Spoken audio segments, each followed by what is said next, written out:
Welcome everyone to the Nerd Journey Podcast, episode number 163.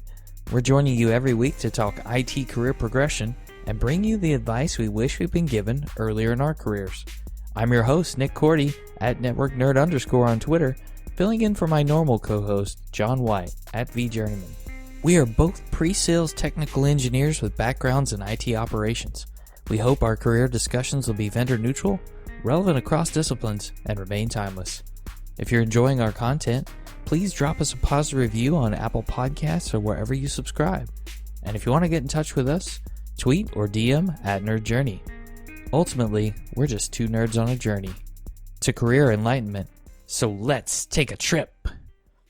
All right, we are in the middle of a trilogy of episodes with Louise Bunyan as our guest. Last week in part 1, we heard about what talent marketing is and a little bit about Louise's job now in the hiring process. We talked about her early career as an events assistant, how she relocated to another country for a couple of years and did something totally different, but how she also found and noticed a skills gap that she needed to fill. If you missed that in episode 162, that was part 1, definitely go back and give it a listen. This week in part 2, we're going to find out what happens next. Once you gain some education to fill a skills gap, how do you gain experience? Well, we're going to hear a great story right off the bat as soon as the interview starts on a very interesting way to gain experience when you don't have any, but you have the education. And how do you relate that experience to an employer that you want to hire you? Louise has some great answers for us. I'm not going to spoil it. We'll follow Louise through recruitment marketing and hear about some new methodologies she learned, including Scrum. She'll also take us on a deep dive of search engine optimization. We've heard about it with other guests, but she goes deep with us and gives us some great tips. And then she'll also share how being made redundant was actually the genesis of her starting her own business and developing a specialty. But enough talking, let's get to the interview. Here we go with part 2 of our interview with Louise Bunyan.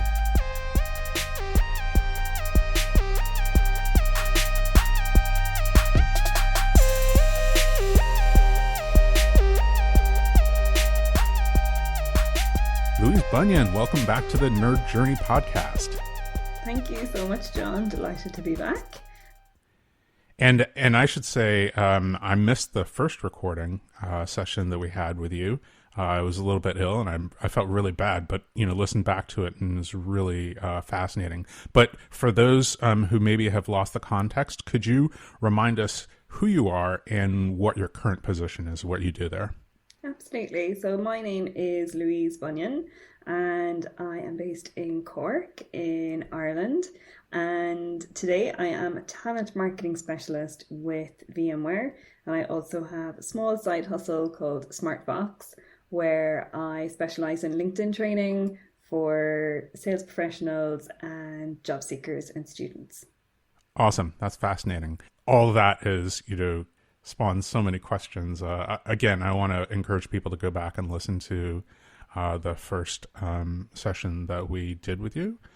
More accurately than Nick did with you. But I think one of the things that listening back to that really kind of, the questions that it spawned in me were, you talked about getting training in digital marketing. And I was hoping that you could maybe expand on that a little bit.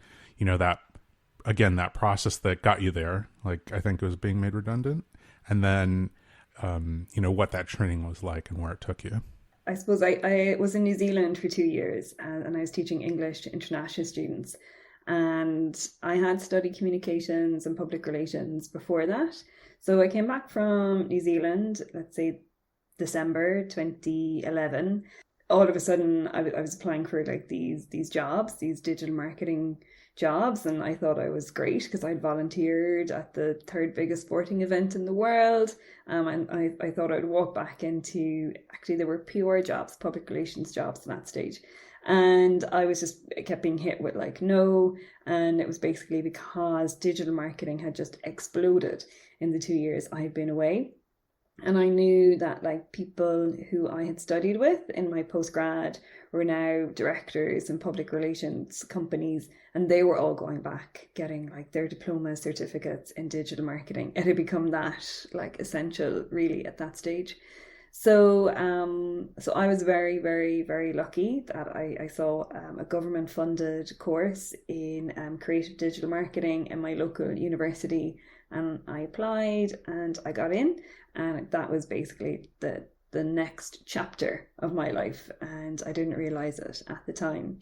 So it was a 5 month course in basically everything from like Google Analytics, Google Ads. We had to write our own blog, but I loved it. Now I love third level education, but I got to, or part of our course was master's level lectures in like consumer behavior, in market research, all that amazing kind of psychological aspect. So I loved that part of it. And then while I was doing that, I was going horse riding. And I love horse riding. And the guy who ran the stables, like his website was terrible. It was avocado green. And the font was like, that was the background. It was avocado green with like black font. It was terrible. And he won't mind me saying that. I don't know. Maybe living in New Zealand for 2 years, I just got a bit braver. So I bartered with him. I approached him and I said, I am doing this course and your website is terrible and you're not on Facebook, you're not on Twitter, you're not on YouTube. Can I do all of that for you in return for free horse riding lessons? So every hour I give to you, I would get a horse riding lesson back. And he said, you know what, you show me what you got, and if it works, then we can come back to this. And afterwards, he told me that he was skeptical, but he was willing to give me a shot. And then he said I was a diamond in the rough because I was one of those like 10% of people who would say, I'll do X, Y, and Z. And then not only did I do it, but I far exceeded his expectations and my expectations. And so I did, yeah, I loved it. I redid his website. Search engine optimization to the max. It's appearing on page 1 now. I think it's up around number 4 or something on page 1. And created a YouTube channel, took videos. I was a content producer, creator before I even knew what those words were. And so for me, that was all great. But then I started to see new clients, and then I started to see new parents coming along with new kids. But then interestingly, there were other women like myself. I was kind of in my early 30s at that stage. They started coming for horse riding lessons, and then about 4 women bought horses, and they wouldn't have their own land, so he was able to, they would pay him for, it's called livery, where you just pay for a stable. And then all of a sudden some kids their parents started buying their kids ponies, and then he had to build, I think, 8 new stables to house all of this. Oh, I want a pony. You want a pony? So for me, it was actually the first time I could see something end to end. So as in, somebody does a Google search. I created a frequently asked questions page because I knew some people were a bit nervous, like, do I need to buy my own hat? Do I need to bring my own boots? Like, that equipment's really expensive. So I addressed kind of all those in the frequently asked questions page. So I could see, oh, this person sent in an inquiry, and then next thing they turn up, and then 6 months later they've bought a horse, and then you multiply that by scale, and then he ends up building extra stables and he's getting in more money. So it was kind of the first time I was just like, marketing is powerful, like marketing works. And so then when I finished my course that summer and I was in the stables all the time, I saw a job for an online marketing executive with a global recruitment agency based in Cork, 9 offices globally. I went for the interview, I got the job, and afterwards they told me I was a wild card, but one of them had a good feeling. And what they really loved was the bartering with the horse riding stables and the fact that I was able to show how I contributed to that business, making money and generating customers and getting leads. Sorry to interrupt. I was wondering how you wrote that up on your resume. Like, did you put metrics down like before you were applying, or was that an afterthought? Yes, nobody told me to do it, but I kind of instinctively knew. So I had an Excel document with all the starting metrics, basically. The day I started volunteering or interning, I suppose, for Sean. So I had like website visits, number of inquiries coming through the website, and they were all quite low. So yeah, I was able to kind of keep track after like 3 months, 6 months, 8 months, and see. Actually, it was very surprising for me to even see the growth in that. And how I wrote it up on my CV, I put it in as a job. And of course, I asked the owner of the stables, could I do that? And he was like, absolutely. And he was a reference as well. So that was amazing, and that was quite powerful. And also when I brought it up in interview, the two interviewers laughed, and in a good way. And they thought it was really interesting. And then they're like, well, you'll have no problem negotiating, and we can see your initiative through that. And over time, I suppose, anytime I had an interview, maybe in the 5 or 6 years kind of after that, I would kind of bring it up, and I would always get a very warm, positive reaction. And it would always, the word negotiate and initiative would always kind of be mentioned in that context. So while it wasn't unpaid, it was actually a game changer in hindsight. And perhaps that's a lesson that, if you are going to do something and you're really passionate about it, put it on your CV, turn it into a job and see what you can get back out of that. Especially if you could put a metric there. Increased website visits from X to Y, generated 20 new customers. Yeah, exactly. Yeah. New customers per year the previous year, or year over year, new customer growth was, X percentage. But by the way, you said XYZ, and it's fine for you to say XYZ. We'll understand what you're talking about. I think this speaks to a higher lesson, though. We've talked about in previous episodes with other guests about documenting our work. Not only did she do the work, she documented it and the progress of the work and the impact that it made. And without that stuff, you don't have the metrics for the resume. So if you're doing something like this, whether it's on the side or whatnot, keep track of those metrics, because you're going to need them to tell that story. And the way you told the story, I won't say, I'm not going to use like a cliche term, but it's sort of like that comes out of nowhere and hits someone in the part of their brain that, oh, I didn't expect that, and that's super interesting and innovative of this person to have come up with on their own. Yeah. Yeah. And I think as well with digital marketing, and you've all these tools, there's so many tools to use. It's one thing being able to sit there in an interview and say, I know how to use these tools. Like, that will get you a tick, that will definitely get you a vote, let's say. But critically, and I've learned, it's one thing knowing how to use the tools, but it's another thing knowing how to use them properly to generate more revenue and to be able to use that to report. Well, back Louise, to the I business. can say I know how to use those tools. I don't, but I can Absolutely. say that I do. Yeah. Right.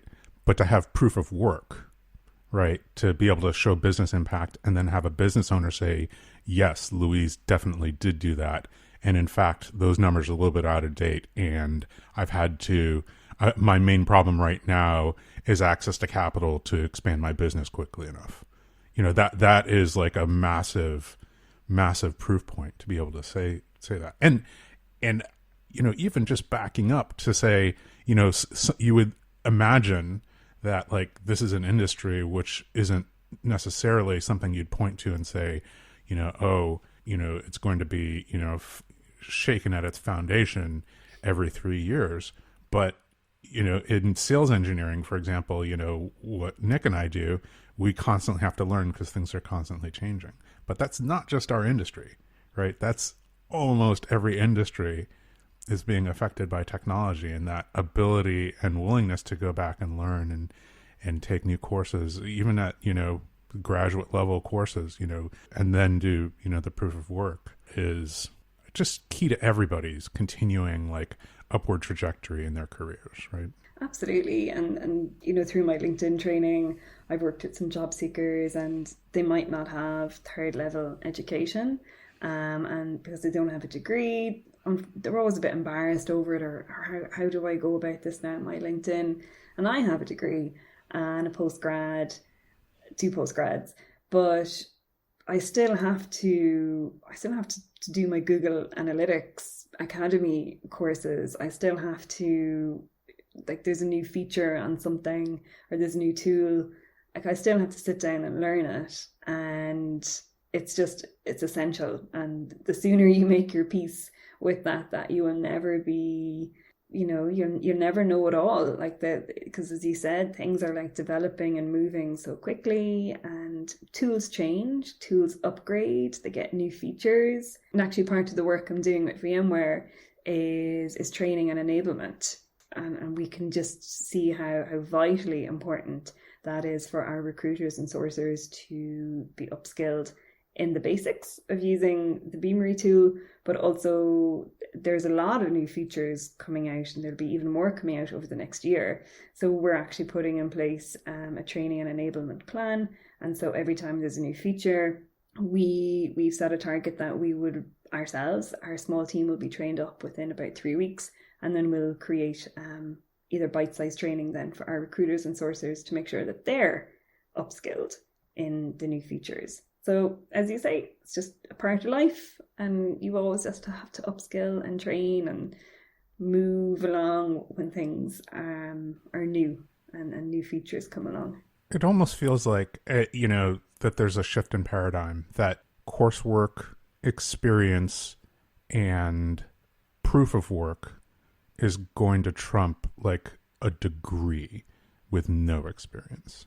Because so many of the jobs that are out there now, there's not like a clean degree that like necessarily, like, you could have a degree in marketing but have never had exposure to digital marketing within like a traditional marketing degree, depending on where you went and what the coursework of the school is, right? And that you might have that degree, but you might get beaten out for jobs by somebody who has like a certificate, a secondary school education, a certificate, and then terrific proof of work, right? Now that probably still necessitates like, lots of writing and, good, editing skills and things like that, which would be maybe the equivalent. But,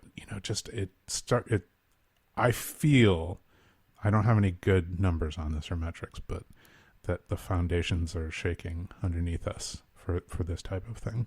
Again, not a question. This is the John White interview technique. That's an observation. Right. That's become part of John's style. He just makes an observation, but it's a good one. Yeah, I think what's happening is that, you're talking about this and it makes me have a realization. And then I feel like I need to articulate that, before it's kind of like oh, wow, you've just made me realize X. So, yeah. No, I and now agree. I'm having a meta conversation about my interviewing. So. No, I agree completely. And as you were saying it, I was just thinking that it's that catch-22, isn't it? It's like you have a degree, but when you are a graduate, it's that jump, it's that leap, just trying to get an employer to give you a shot, to give you a chance. It's just trying to get that work experience. It's trying to get that hands-on, to be able to turn around and say, I've ran Facebook ads, and this was the impact of that. And I think for a lot of job seekers out there, if they're trying to move like from one role into another, if they're trying to move up in their career, or an intern or a new graduate, it's really just trying to crack that ceiling, into getting the hands-on experience. And that can be the most difficult thing, and it can be very frustrating. And I know that feeling, I know that pain, but there's nothing stopping you from freelancing. There's nothing stopping you from reaching out and even just saying to somebody, take me on a contract, like 4 weeks, 2 months, 6 months, a contract. If it doesn't work out, we shake hands, we walk away, and we remain friends at the end of it. that's a very lucrative, risk-free or low-risk option for any employer. And it's a win-win, you know? Sure. Yeah, that's really good. And, what you were saying earlier reminds me of some of the managers or leaders who have been on the show and said that they expose leadership tasks to the people who report to them who want to go into leadership someday so that they can get a little bit of that experience. But I'm sorry, I interrupted, I think, your flow because you're talking about growing that into kind of a series of freelance gigs. Am I correct in where you were going? So I suppose that would have been like my first little foothold into freelancing, unbeknownst to me. And then I got my job, my full-time role in the multinational recruitment agency. That's right. So that was my foray into recruitment marketing. And little did I know, how important that was going to be over the years. So like that, in hindsight, that was a great role. I went in as an online marketing exec. Then my manager went out on maternity leave. So I covered her role for about 7 months. And then when she came back, then I was promoted to online marketing specialist. So I got to see like the full scope of recruitment marketing. And I think for me, one of the most fascinating parts of it was, well, I should say actually, I got to see the full scope of like online recruitment marketing. So I was in a web team and all the functionality basically that all these things that have to like talk to each other. So for example, a job board, like what would we say, like Indeed.com or any of those Monster. So how a job gets posted on there through your own software, how the CVs are handled when they come in, how they get into the database and how they end up in the recruiter's inbox, and how all the comms, the emails back and forth are managed. And then if the person is fortunate enough to get the role, how that's tracked. So that was fascinating. And I worked with lovely developers on that. And really, I learned how to be the go-between between the business on the one hand. So you might have CEO of one of the offices. This would happen a bit, saying, oh, our competitor has a new section on their website. We want that. And then I learned, through my manager, I learned to kind of say, well, what's the business need behind that? And, how are we going to measure success? And once you started asking those questions, the whole request kind of fell apart because it was like, well, they have it, so we need to have it. And then you're like, but why do we need to have it? And so I thought that was quite funny. I also had to manage like tickets for things that needed to be fixed on the website. And that's actually where I began to use Scrum. And I did a 2-day training course, back to training. So I asked if I could attend a 2-day full day training course, and it was brilliant. And I came back like a mini expert in Scrum. So that was kind of like my first kind of corporate role. And we won't even get into the whole like corporate aspect, just learning how to behave and manage, conference calls and emails and corporate etiquette and managing workload. That was all quite new to me as well. I think it's all about the jargon. You have to start. It's all the same things. You have to use the corporate jargon. You can't say sales. You have to say the go-to-market team. Yeah. Things like that. And if you're following along, when we say Scrum, we're not talking about rugby. No. But my brother actually told me a big tip was always make sure you have a prop when you're going to a meeting, Louise. You need to have a notebook and a pen. Back in the days when we used to have, physical in-person meetings. That's so funny. It's fascinating to me that you would do Scrum training for digital marketing. Like I always associate that with more of a software project management, which I think is probably where it was born out of. Mm-hmm. But of course, it is a general product and project management technique. So using Scrum would be very natural, especially if you're anywhere close to technology. Yes, I suppose I was in the web team, and we had a team of developers, that we were working with. So we were kind of like the go-between, let's say, so the business would have all these needs, and then I suppose we would determine which ones were realistic and not realistic and then prioritize them. But then I suppose we used like Jira tools, and we would write up like the user stories, and we would work in sprints. Actually, I have to say, it was great. I loved it, and it was organized, and everybody knew what they were doing, and we could go back to the business and say that a higher priority has come in ahead of you. It was good, to be able to kind of manage work and workloads and tasks that way. And it was very transparent, and it wasn't biased. It was quite a neutral way just at looking at work and priorities. And Kanban, did a bit of Kanban there as well. So I'd say it's great, yeah. And project management would have been a big part of my role there as well. And what you're talking about is because in the role you were in as the translator between the teams, you're the person who understands the dependency chain that occurs between what someone wants and what it'll look like. And not the people on both sides of you probably don't fully understand the process from a holistic perspective like you do. And you almost had to be, we would call ourselves like translators, like any of the marketers, because sure, you have the operations side of the business, which is high volume sales. Recruitment, especially when you're working on commission, is not an easy place to be. And it's a very reactive, intense environment.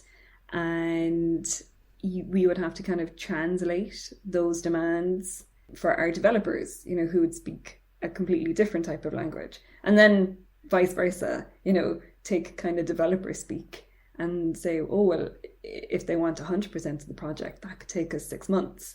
But if we do an iterative approach, and if we do this little bit, then we can get that done in like a month. And so then you have to kind of go back then and kind of translate that back then to and I'm going to make sweeping statements, like non-technical people then. Sure, this like the concept of like, well, we could deliver the whole thing in waterfall method, right? Big bang at the very end, where you don't have any feedback along the way, or we could deliver kind of the minimum viable product, and then you could give us the feedback, and then we could, tune it along the way to what you actually need, because maybe what you think that you actually need right now is not, when the rubber meets the road, so to speak, you realize, actually, it'd be better if it was slightly different. Or now that I'm doing the thing, maybe my feature priority is a little bit out of order. And you start getting that feedback and ultimately probably deliver a better product at the end. Yes, but then I'm just laughing to myself because, in a high volume sales environment, it's like, I want it and I want it now. Of course, it needs to be finished yesterday. Oh, yeah, day before yesterday. But then you can always turn around and say to them, and I want a pony. And you can get one. And I know how to get one. Exactly. That's so fascinating. Can I ask about the blogging part of that? Was there a blogging program that you started there? There was, yeah. That was actually one of my probably my most favorite project. So before I had joined, the online team had made a decision that they were going to go after website content, blogging content in a big way, because they could see, search engines were kind of changing. So people, like typically they say only 6% of employed people are like actively seeking to change jobs. So that means only 6% are like typing in digital marketing vacancies, Cork. Whereas what other people might be typing in would be, how do I negotiate a salary increase? Or when is it time to change a job? Or CVs actually would be a big one. CV tips or interview question tips. So the company I was working for were actually quite ahead of the curve, I'd say, on that one. So the recruiters had a task to create, like each team had to create a certain amount of blogs every month. Nothing strenuous, something that was like quite manageable maybe. And because I had taught in New Zealand, qualified teacher, trainer, I did a train the trainer course when I came back. So again, more upskilling. Great course actually, because I'd studied digital marketing and I really loved blogging part, and because I was getting into my kind of creative writing at that stage. And actually when I was teaching in New Zealand, I created a writing module like for the students. So I learned how to kind of teach writing, if that makes sense. So perfect project for me, and I put my hand up and said, I'd love to do this. This is very funny. I could only have certain groups of the recruiters. We could only take them off the floor for an hour. So I had to teach them like blogging for beginners, let's say in 50 minutes, plus 10 minutes for questions. And I did. So I put together a really cool presentation, a bit workshop-y in it, taught them like what SEO was, and I suppose why they have to blog as a recruiter and how this can benefit them. I loved it, and we rolled it out across Ireland, and I went over to London and we delivered it there. And then I trained up all of the marketing executives in each of our offices, and then they in turn delivered that training then to the recruiters. And volume of content produced went up, website visits went up, number of CVs went up, number of job applications went up, everything just went up. It was great. I'm fascinated by that, two things that you just said there.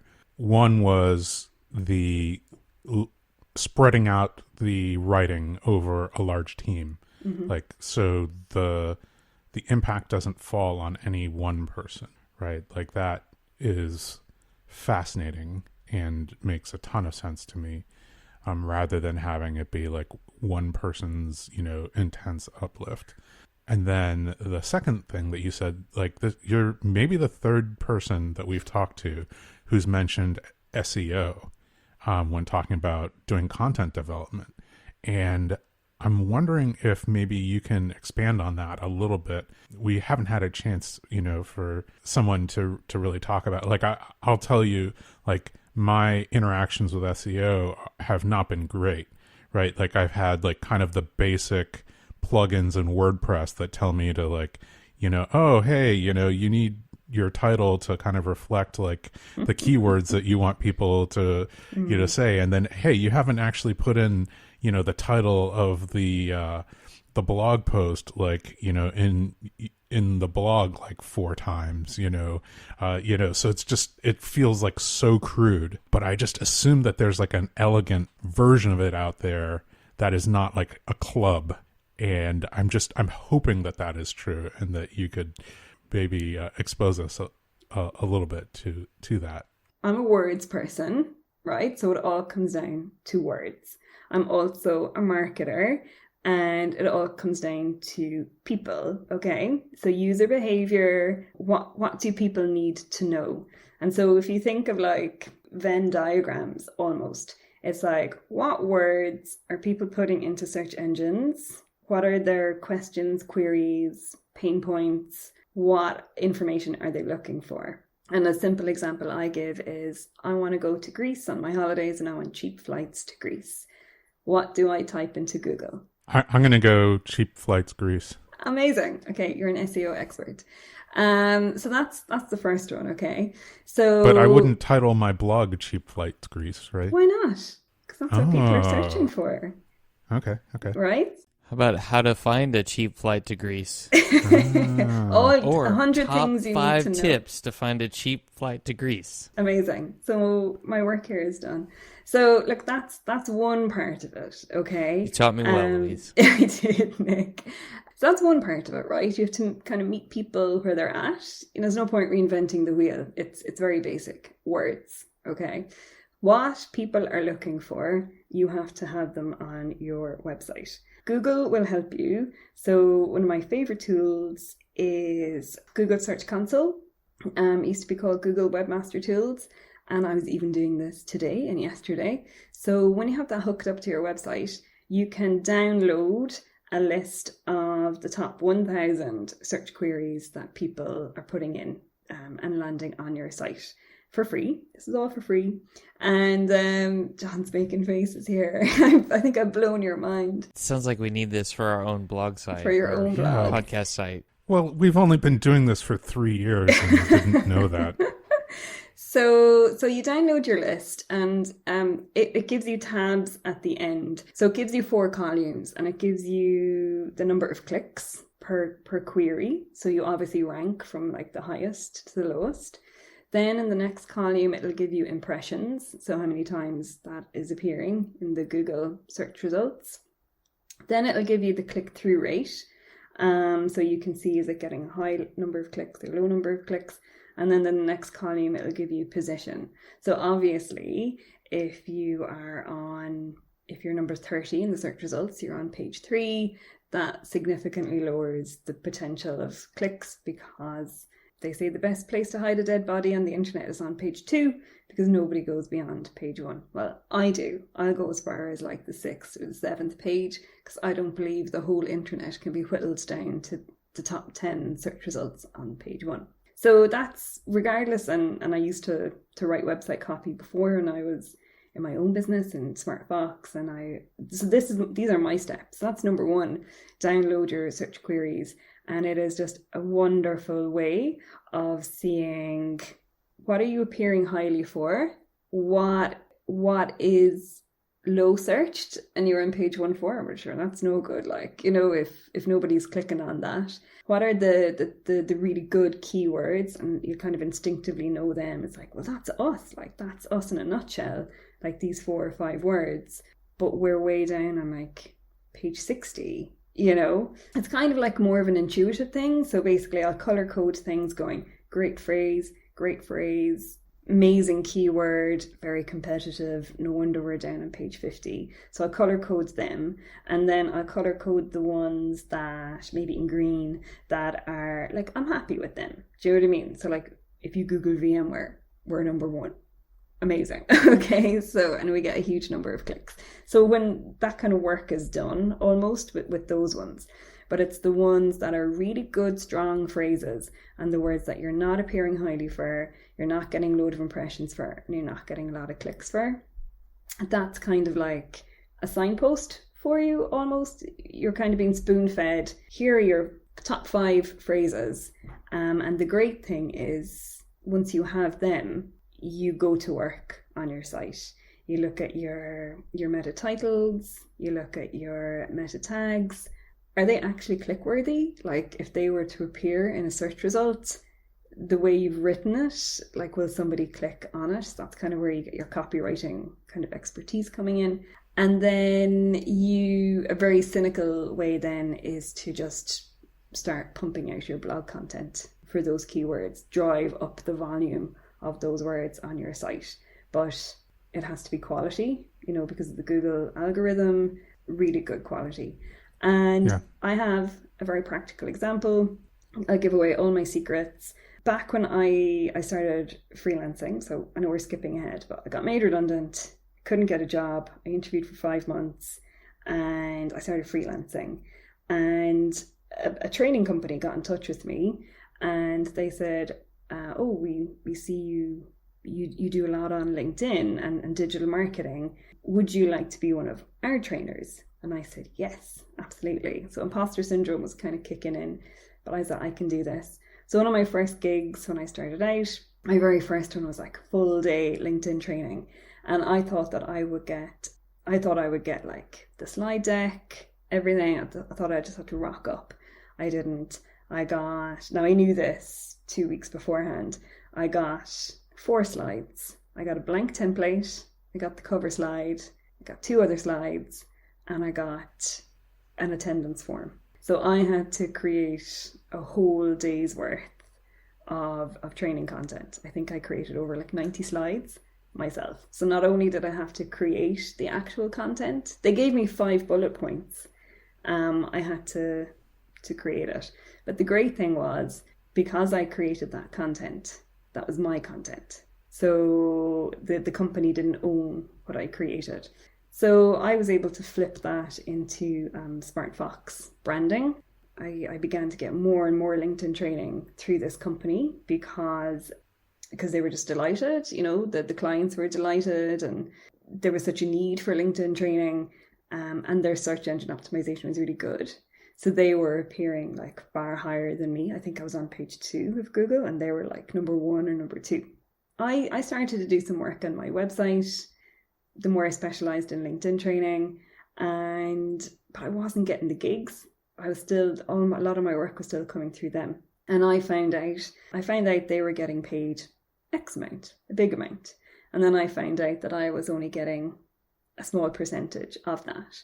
And I asked for more to up my rate, and they basically said, we can finish your contract now if you want. So they were trying to call my bluff. So I was like, no, it's fine. But I was angry. The next time I went out training on behalf of them, I was chatting with the client, and I started doing this then for about 4 or 5 clients after that, kind of going, oh, by the way, how did you hear about this training? How did you come across this company?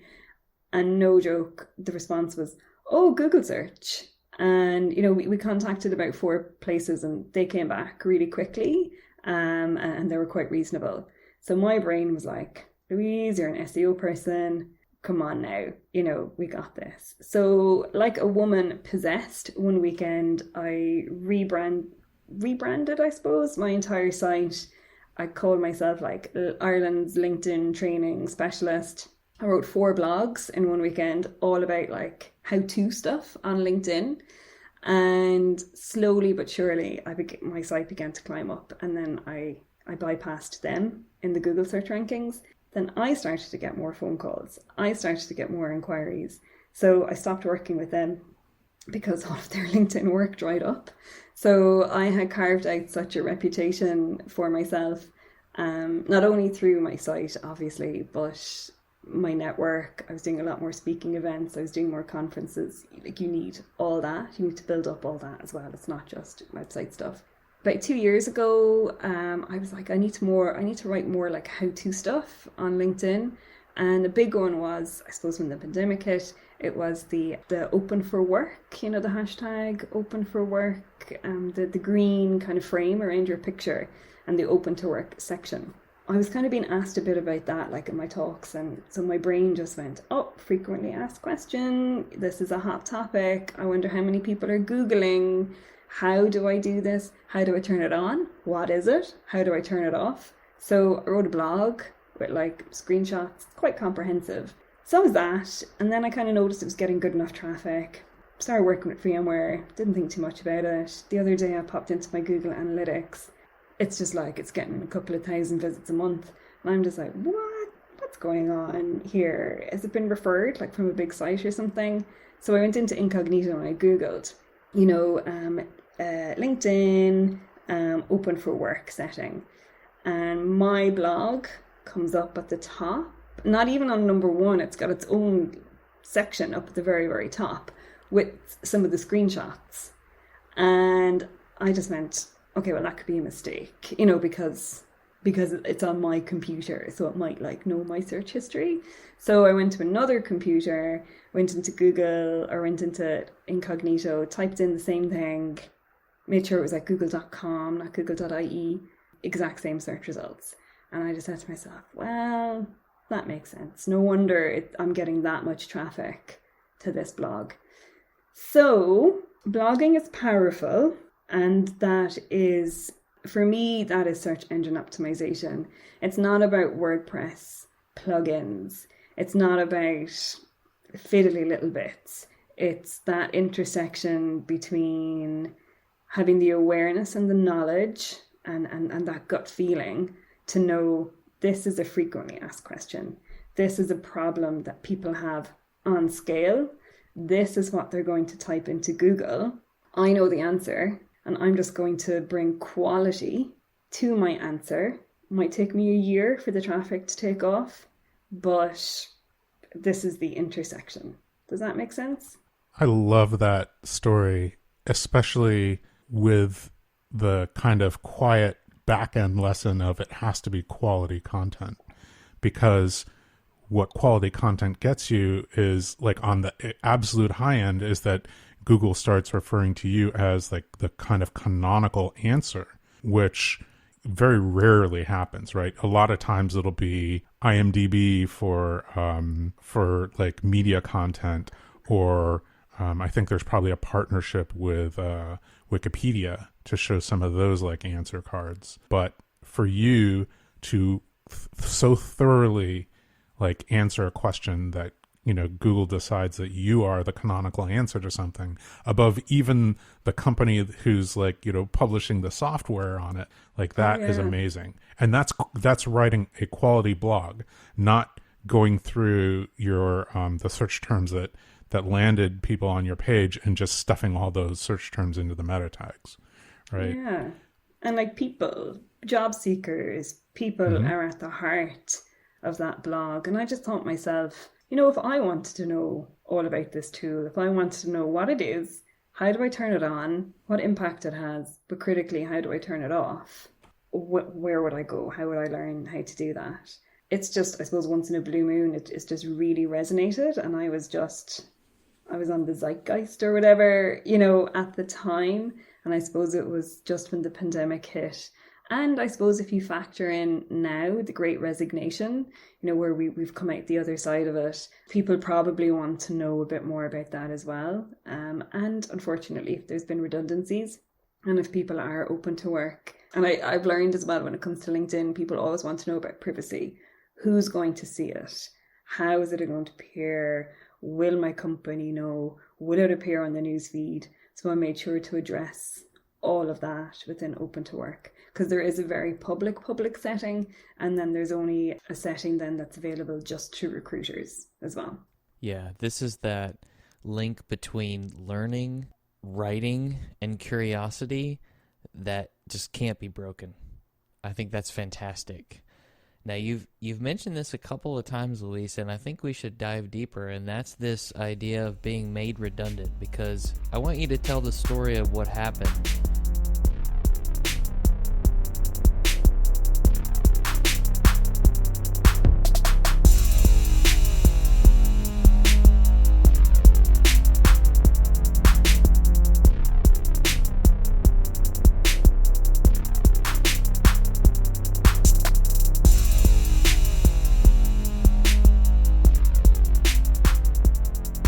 Speaking of hearing the story straight from the horse's mouth, what did you think about that bartering story? I thought that was fantastic.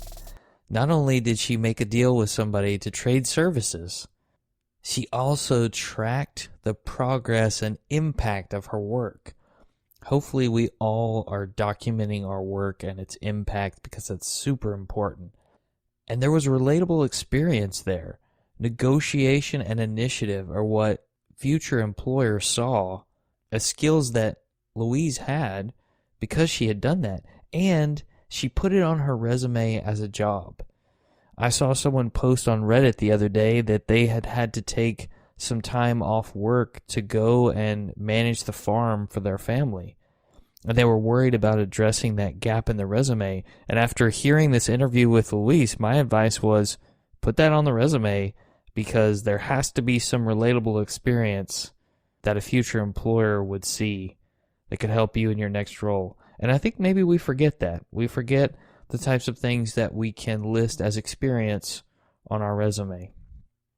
I liked hearing about Louise's experience in recruitment marketing and how she was really a translator, translating between the needs of the business and working with development teams and trying to get things accomplished, whether it's improved processes or updating features in the systems that she managed, and learning Scrum. I mean, that's a great methodology to learn. Jonathan Frappier gave us a little bit of an intro into Scrum in episode 132, so you can go back and check that one out if you haven't listened to it. Maybe that's something that could help you in your career as well. Also, if you're somebody who blogs or podcasts or makes videos, have you ever thought to use the Google Search Console and download the search queries? I hadn't. That was new to me. I don't know nearly as much about search engine optimization as Louise does, so that was really helpful to hear, and I liked her emphasis on quality over quantity. Even when you're talking about keywords, it's not just keyword washing your site or something like that. It is make it quality, and get the keywords and search phrases in there at the same time. After being made redundant, Louise worked for a training company and did LinkedIn training, but she had to create her own slides and content. It was interesting for me to hear that because she had to create them on her own, she got to keep them, and she decided of a great way to reuse them because she eventually started her own business, SmartFox. That event was a springboard, and when you mix that with what she knew about search engine optimization, she was really able to elevate her game and help herself in a time of a lot of challenge. You know, what we didn't talk about this week is what being made redundant or being laid off actually does to you from a psychological perspective, and what else went on during that 5-month period when she decided to start SmartFox. All the experiences she had, you're going to find, come together and form some of the reasons behind why she made it to where she is today. I'll save that for next week. Just a reminder, we want people to subscribe and give us a positive review on Apple Podcasts or wherever you're listening. We want to know if we're being helpful and are always looking for interesting questions to ponder. We're collectively on Twitter @NerdJourney. Farewell, listeners. Tune in next time as the journey continues. I'm Nick Cordy @NetworkNerd_, flying solo for now, from my buddy John White @VJourneyman, signing off.